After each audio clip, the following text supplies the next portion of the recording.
All right, welcome back. And I'm in a horrible lighting situation here, but it is what it is. I'm going to continue this Let's Read of No Country for Old Men by Cormac McCarthy here. Check this out from my local library. I did a kind of an introduction for this morning, part one. So this will be part two. So the plan is to read the book and watch the film, which I also checked out from my library. This is a first time for both of these. So right now I'm going to be discussing pages 1 through 89. That covers the first three chapters. And we get an introduction, or it's kind of a monologue from Sheriff Bell, which starts each chapter of this book. And so he gives us his little introduction. I don't know, it's kind of like a monologue, right?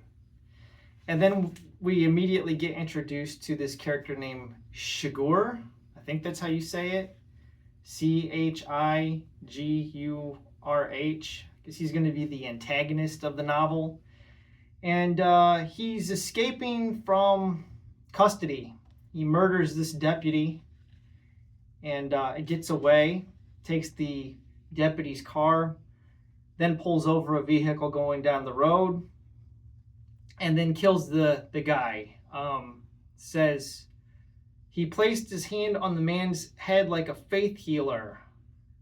The pneumatic hiss and click of the plunger sounded like a door closing. So he's got like this tank that he's hauling around, and I think it's like what you use to slaughter cattle.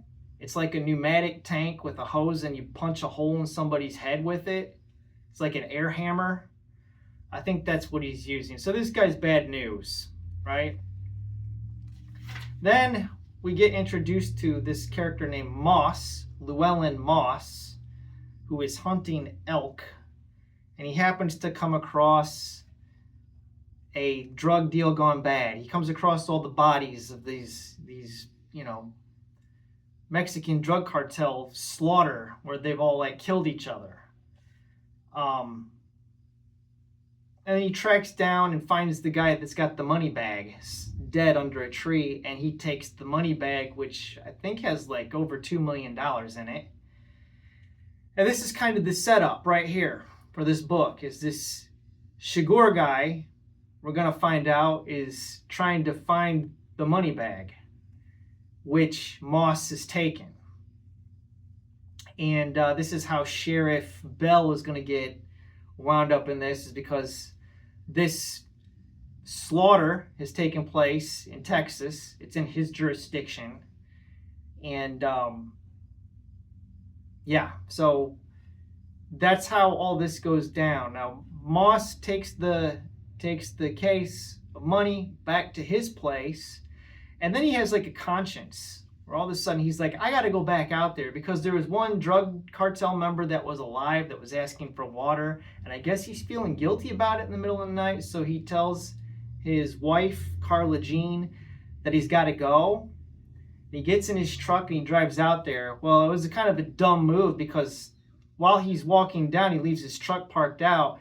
The drug cartel guys show up, and then he's got to flee on foot. Well, of course, his vehicle's left. So now they got the plate and the VIN number for the vehicle. So they're going to be able to find him. So he sends his wife to her mom's, and then he's going to take off and flee. And he doesn't know that this Chigurh guy is the dude tracking him. And Chigurh is just leaving like a wake of bodies behind him. Like if he needs a car, he's just going to kill you and take it. If he needs whatever he needs, he's going to kill you and take it. He's just got absolutely no qualms. He'll just drop you like that. So, yeah, this book is setting up kind of on the same theme of Lord of the Flies, anthropological pessimism, just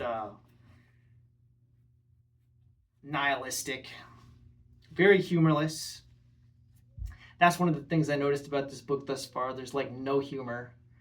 For instance, this is a point of comparison. I'm reading the Walt Longmire series, very similar, about an aged sheriff serving in Abrasoka County in Wyoming. This is an aged sheriff serving in Texas. But the Walt Longmire series has humor to kind of break up the nihilism, you know. But with Cormac McCarthy, we're just in the cement, like we're just in the muck and the mud, and it's not really a very pleasant experience. And the thing that's exacerbating it is his style of prose and his use of grammar. So this is probably my biggest issue with what's causing problems with me enjoying this book. It's getting in the way. It's a big distraction because when you're reading and then you come across the word, a contraction, like don't, you know, it's do not, right? He'll just spell it D-O-N-T with no apostrophe. Same thing with can't. He'll just put C-A-N-T, no apostrophe. He won't use quotation marks around dialogue. Yeah, and without the quotation marks around it, it gets confusing to if somebody's actually speaking or not. He doesn't do a lot with the so-and-so said or she said. I mean, almost non-existent, to the point that sometimes you're like, who's talking? I don't know who's talking and who's listening, and it can be confusing. I don't think that's a good thing. You know, if you're going to have mystery in your book, the mystery shouldn't be which character is speaking right now. I mean, it's a big distraction.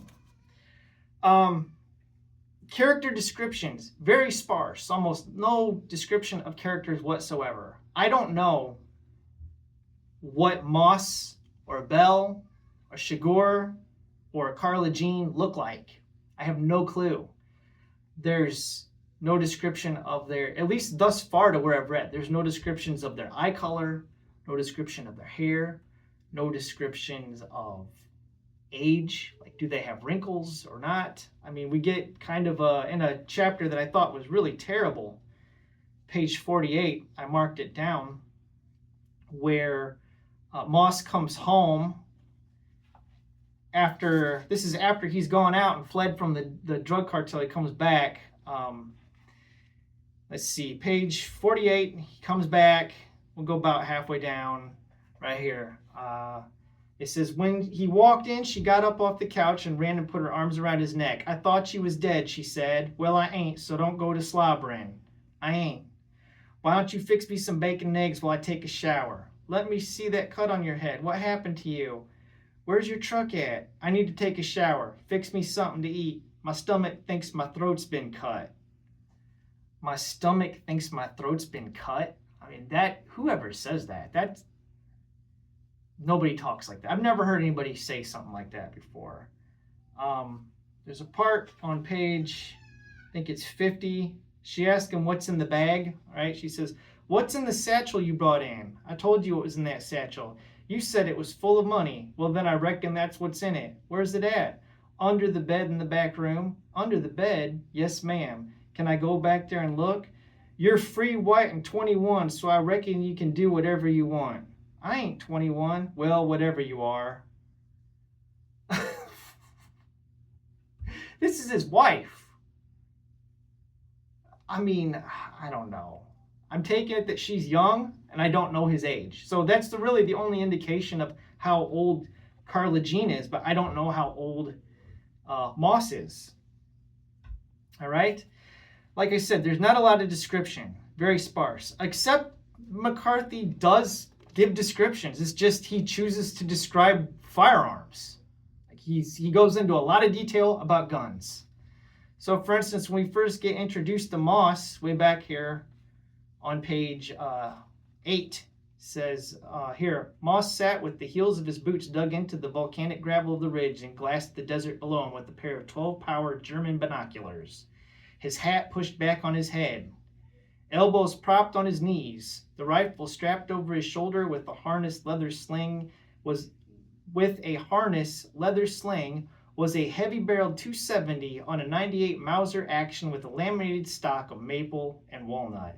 It carried an unearthed telescopic sight of the same power as the binoculars. So we're going to get all kinds of descriptions about guns and ammunition, but we're not going to get a description of what kind of hat is Moss wearing. It says the hat's pushed back on his head. Is it a ball cap? Is it a Stetson hat? Is it a white hat, a brown hat, a black hat? What kind of hat's the dude wearing? How's he dressed? How is Carla Jean dressed? This is why I think that the movie adaptation will probably be better than the book, and I'm no controversy, but this is like the bare bones. This is like a skeleton, okay? It's basically just dialogue and so-and-so did this, so-and-so did that. So that the director and the cinematographer pretty much have a wide open field to do whatever they want. And based upon how well the Coen brothers adapted True Grit, the Charles Portis novel, okay? Although I think that this book is way better than McCarthy's book. I mean, Charles Portis is a better writer than McCarthy, at least just based off of reading this. I mean, if I was to put these books head to head, True Grit is a better novel than No Country for Old Men. Because even though I'm only a third of the way through this, I was gripped by this from page one. This just ain't doing it for me, gang. Not that it's not like it's bad or anything, but it's, you know, the writing style, I'm just totally unable to engage with it, like at all. So I'd like to see what the Coen brothers do with this, because this almost feels like it's a script, okay, and not a book. Like, this doesn't feel like a novel to me. This feels like a script for a movie. Like, it's very dialogue heavy, very descriptive. In fact, it's annoying how descriptive it is at times. So on page 58, let me go here, and this will probably be the last thing I'll touch on, and then I'll close for the day. But McCarthy does these run-ons where the character did this, and this, and this, and this. Here's an example, page 58. When he got to Dryden, it was about 8 o'clock. He sat at the intersection in front of Condra's feed store with the lights off and the motor running. Then he turned the lights on and pulled out onto Highway 90 headed east. The white marks at the side of the road when he found them looked like surveyor's marks, but there were no numbers, just the chevrons. He marked the mileage on the odometer and drove another mile, and slowed down, and turned off the highway. He shut off the lights and left the motor running, and got out, and walked down, and opened the gate, and came back. He drove across the bars of the cattle guard, and got out, and closed the gate again, and stood there listening. Then he got in the car, and drove out down the rutted track. I mean, that's terrible. These and it's just one big, long sentence. Sometimes this goes on for an entire paragraph. You're just like, where are the breaks? Where's the punctuation? Put a period. Put a semicolon. Put a comma. Do something. Yeah, I'm not a fan of his writing style. It's very hard to engage. Based upon, it was years ago, but I have taken a creative writing class. I've had a college level English course. I've taken a literary survey class, Western Classics, years ago. I mean, it's been a long time, but yeah, I don't get it. I don't understand how he gets away with this. It's pretty awful as far as his writing is concerned. He doesn't have any concern for the rules of English grammar, sentence construction. Like, he doesn't care about it. So, all right, that concludes chapters 1 through 3, and next time we'll get into the middle section of the book. Probably do this in 3 parts, because I think it's about 310 pages or so, so we'll try to knock them out in chunks. We covered 89 pages here, so we'll try to cover 90 to 100 pages next time, and then we'll finish it off. I'm not saying that I hate the novel. I'm kind of unimpressed with it. Like, it doesn't live up to what I expected, is what I'm saying. I after hearing so much about how great Cormac McCarthy is, I'm just kind of like, it's okay. It's kind of infuriating. I think that it's just so bare bones. It's so bare bones. And I think the lack of humor, you got to do something to break up the nihilism, dude. There's got to be some levity. Like, you got to have a moment where you can laugh. That's one thing I'll give to Craig Johnson in the Longmire series, is that there's funny stuff, so that you're not just, like, oh my gosh, I'm just living in the abyss. Like, you got to laugh, man. You got to be able to smile and laugh. All right. Anyways, that's all. Have a wonderful day.